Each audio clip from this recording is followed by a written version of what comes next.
नमस्कार दोस्तों, मैं डॉक्टर आकाश कोटनाला। इस लेक्चर में हम योग तत्वोपनिषद का संपूर्ण परिचय जानने वाले हैं। यहाँ पर हमने उपनिषद सीरीज प्रारंभ की है, जिसके अंतर्गत हम लगभग योग के सभी उपनिषदों के बारे में चर्चा कर रहे हैं। इस लेक्चर में हम योग तत्वोपनिषद को कवर करने वाले हैं, जहाँ पर हम जानेंगे कि यह योग तत्वोपनिषद किन किन के बीच का संवाद है। साथ ही जानेंगे कि योग तत्वोपनिषद को योग तत्वोपनिषद क्यों कहा जाता है, किस वेद से यह उपनिषद संबंधित है।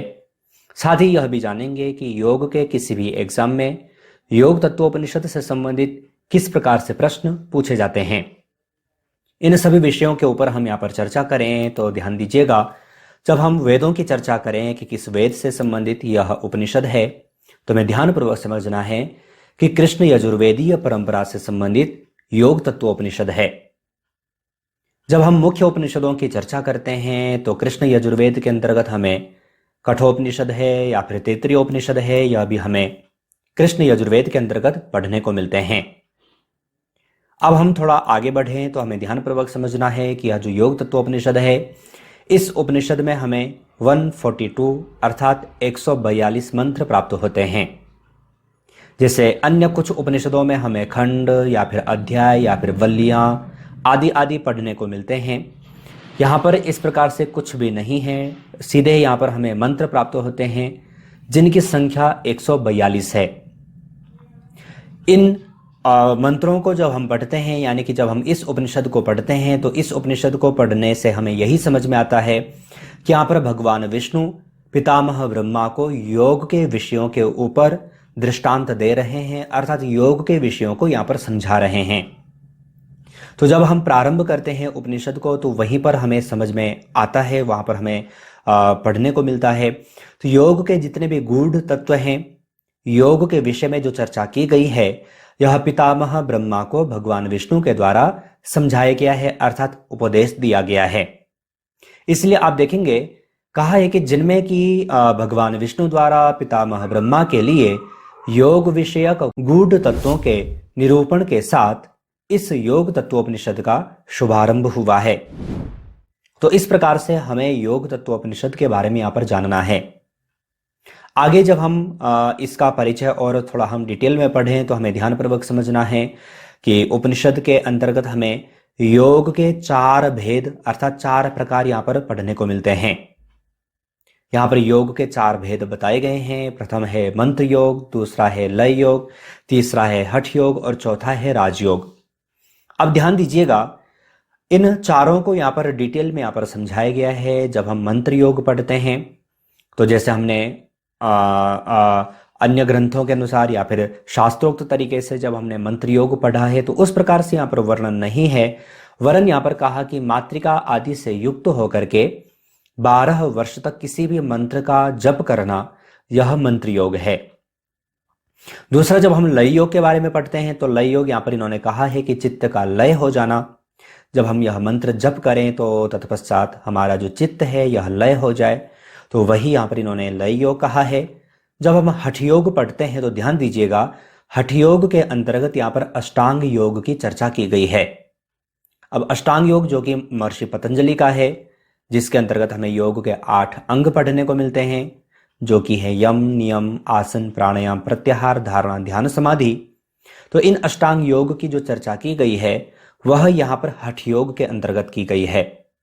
ध्यान दीजिएगा, इस प्रकार से प्रश्न आपको योग के किसी भी एग्जाम में पूछे जा सकते हैं, इसलिए आपको ध्यानपूर्वक विषय को समझना है। अब यहाँ पर यम, नियम, आसन और प्राणायाम, जब हम यम नियम पढ़ते हैं तो यम नियम का यहाँ पर वर्णन यहाँ पर किया गया है। आसन यहाँ पर 4 प्रकार के बताए गए हैं और आसनों का वर्णन करने के पश्चात प्राणायाम से पूर्व यहाँ पर अभ्यास काल में कौन कौन से विघ्न आते हैं, इन सब का यहाँ पर वर्णन है। तत्पश्चात यहाँ पर प्राणायाम का वर्णन यहाँ पर किया गया है।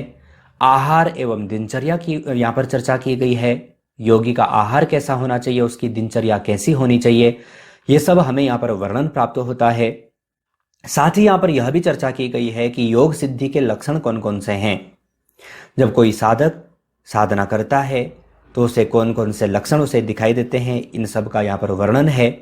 तत्पश्चात यहाँ पर सावधानियां भी बताई गई हैं, किन किन सावधानियों को योगी को बरतनी चाहिए, जिनको जो कि योग मार्ग में प्रत्येक साधक के आती हैं, कैसे उनसे बचना है, उसकी सावधानियां यहाँ पर बताई गई हैं। तत्पश्चात यहाँ पर पुनः अष्टांग योग के जो अन्य अंग हैं, यानी कि प्रत्याहार, धारणा, ध्यान और समाधि, इन सब का यहाँ पर वर्णन है। तो जब यहाँ पर अष्टांग योग की यहाँ पर व्याख्या पूर्ण हो जाती है, तत्पश्चात यहाँ पर राजयोग को समझाया गया है। और राजयोग में कहा कि वज्रोली और अमरोली को जो साधने वाला जो साधक होता है, वही राजयोग को प्राप्त कर लेता है।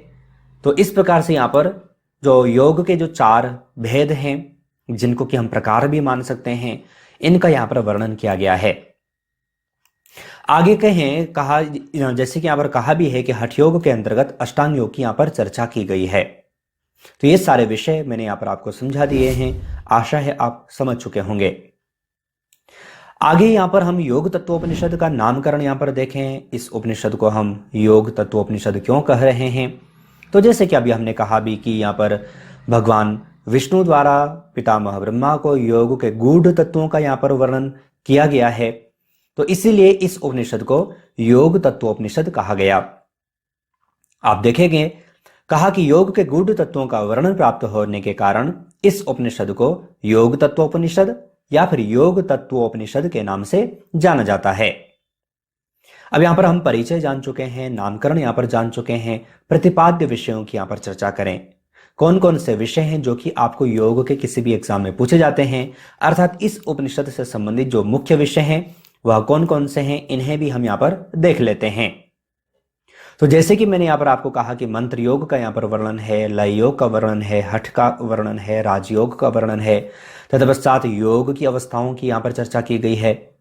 योग की 4 अवस्थाएं जो कि हमने हठ प्रदीपिका आदि ग्रंथ में पढ़ा है, आरंभावस्था, घटावस्था, परिचयावस्था और निष्पत्त्यावस्था, परिचयावस्था। इस प्रकार से जो वहां पर योग की अर्थात नादानुसंधान साधना के अंतर्गत हमें ये योग की 4 अवस्थाएं वहां पर पढ़ने को मिलती हैं। तो यहां पर भी योग की ये 4 अवस्थाएं यहां पर प्राप्त होती हैं। तत्पश्चात आहार एवं दिनचर्या का वर्णन किया गया है। अब यहां पर ध्यान दीजिएगा, यहां पर जो आहार की जो व्याख्या की गई है वह हठ योग के अंतर्गत ही है, अर्थात जिस प्रकार से हठ योग में आहार की चर्चा की गई है उसी प्रकार से यहां पर भी है। दिनचर्या के यहां पर वर्णन है, योग सिद्धि के क्या क्या लक्षण हैं उनका वर्णन यहां पर किया गया है, उसकी सावधानियां क्या हैं, इन सब विषयों का वर्णन इस उपनिषद के अंतर्गत किया गया है। तो आशा है आप अच्छे ढंग से समझ चुके होंगे। छोटे कुछ ही समय में हमने इस उपनिषद को समझने का यहां पर प्रयास किया। अब कुछ एक प्रश्न आपको यहां पर दिए गए हैं, अगर आप चाहें तो वीडियो के कमेंट बॉक्स में इन प्रश्नों का सही आंसर आप भेज सकते हैं। प्रथम प्रश्न आपको दिया गया है, योग तत्वोपनिषद निम्नलिखित में से किस वेद से संबंधित है? कृष्ण यजुर्वेद से संबंधित है, शुक्ल यजुर्वेद से संबंधित है, सामवेद या फिर अथर्ववेद? तो प्रश्न का सही आंसर क्या है आपने देख लिया है, समझ लिया है, तो आप वीडियो के कमेंट बॉक्स में प्रश्न का सही आंसर जरूर भेजिएगा। दूसरे प्रश्न की ओर चलें। निम्नलिखित में से योग तत्वोपनिषद में योग की कौन सी अवस्था है? आरंभावस्था, निष्कपटतावस्था या फिर निष्पत्त्यावस्था या फिर अ एवं स? तो इस प्रश्न का भी सही आंसर क्या है आप ऑप्शन को छांट करके वीडियो के कमेंट बॉक्स में भेजिएगा। तीसरे प्रश्न की ओर चलें। निम्न में से त्रिशिक ब्राह्मणोपनिषद में यम नियम की संख्या है? 5, 8, 10 या फिर 12? अब यह जो प्रश्न है यह त्रिशिक ब्राह्मणोपनिषद लेक्चर के अंतर्गत है। हमने इस विषय पर चर्चा भी की है। अगर आपने यह लेक्चर देखा होगा तो प्रश्न का सही आंसर आप भेज पाएंगे। तो साथ ही साथ मैं आपको बता दूं, कुछ एक प्रश्नों की सीरीज आपको बुक के माध्यम से आपको दी गई हैं। अगर आप चाहें तो इन सब का लिंक आपको वीडियो के डिस्क्रिप्शन बॉक्स में, वीडियो के कमेंट बॉक्स में मिल जाता है। साथ ही योग के कई सारे कोर्स आपको yoga education hub mobile application पर दिए गए हैं। आप इन सब कोर्स को यहाँ पर देख सकते हैं। चौथे प्रश्न की ओर चलें। योग तत्वोपनिषद में निम्न में से आहार एवं दिनचर्या किसके अनुसार है? श्रीमद् भगवद गीता के अनुसार या फिर पातंजलि योग सूत्र के अनुसार या फिर हठ योग के अनुसार या फिर ज्ञान योग के अनुसार? इस प्रश्न का भी सही आंसर आपने लेक्चर देखा होगा तो आप भेज पाएंगे। तो इस लेक्चर में हमने योग तत्वोपनिषद को जाना है। आशा है यह लेक्चर आपके लिए यूजफुल रहा हो। अगर यूजफुल था तो आप वीडियो को लाइक जरूर कीजिएगा। इस लेक्चर में इतना ही। अन्य लेक्चर्स के साथ आप सभी से पुनः मुलाकात होगी, लेकिन तब तक आप अपना और अपनी फैमिली का बहुत ख्याल रखिएगा। बाय।